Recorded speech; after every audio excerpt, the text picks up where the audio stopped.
pelaksanaan pendidikan di Indonesia memang belum optimal.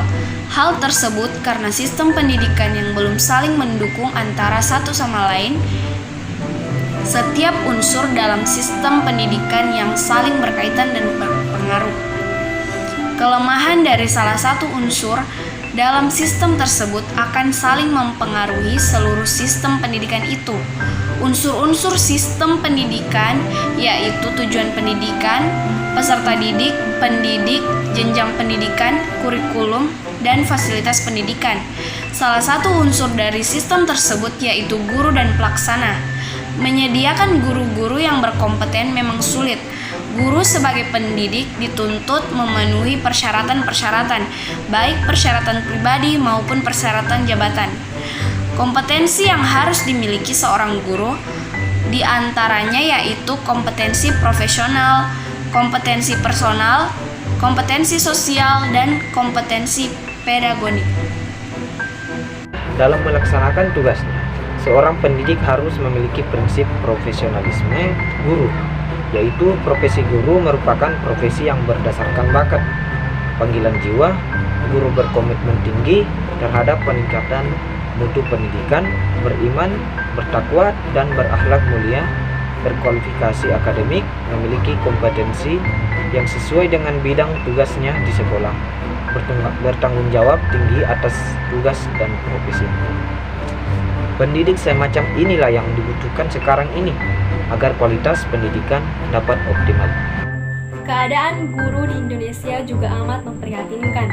Kebanyakan guru tidak memiliki profesionalisme yang memadai untuk menjalankan tugasnya sebagaimana yang disebutkan dalam pasal 39 Undang-Undang Nomor 20 Tahun 2003, yakni merencanakan pembelajaran, melaksanakan pembelajaran, menilai hasil pembelajaran, melakukan pembimbingan, melakukan penelitian, melakukan pelatihan, melakukan pengabdian masyarakat.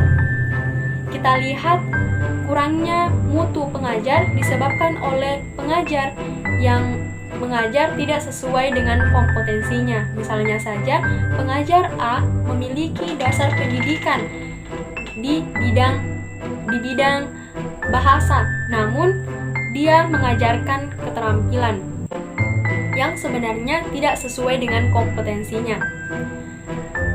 Hal tersebut benar-benar terjadi ketika kita melihat kondisi pendidikan di lapangan yang sebenarnya. Hal lain adalah pendidik tidak dapat mengkomunikasikan bahan pengajaran dengan baik, sehingga mudah dimengerti dan membuat tertarik peserta didik. Sistem pendidikan yang baik juga berperan penting dalam meningkatkan efisiensi pendidikan di Indonesia. Sangat disayangkan juga, sistem pendidikan kita berubah-ubah sehingga membingungkan pendidik dan peserta didik. Dalam beberapa tahun belakangan ini, kita menggunakan sistem pendidikan kurikulum 1994, kurikulum 2004, kurikulum berbasis kompetensi, kurikulum KTSP yang mengubah proses pengajaran menjadi proses pendidikan aktif, hingga kurikulum baru lainnya. Ketika mengganti suatu kurikulum, berarti juga mengganti cara pendidikan pengajar, dan pengajar juga harus diberi pelatihan terlebih dahulu yang juga menambah kos biaya pendidikan, sehingga sangat disayangkan jika terlalu sering mengganti kurikulum yang dianggap kurang efektif, lalu langsung menggantinya dengan kurikulum yang dinilai lebih efektif. Masalah mahalnya biaya pendidikan di Indonesia sudah menjadi rahasia umum bagi kita.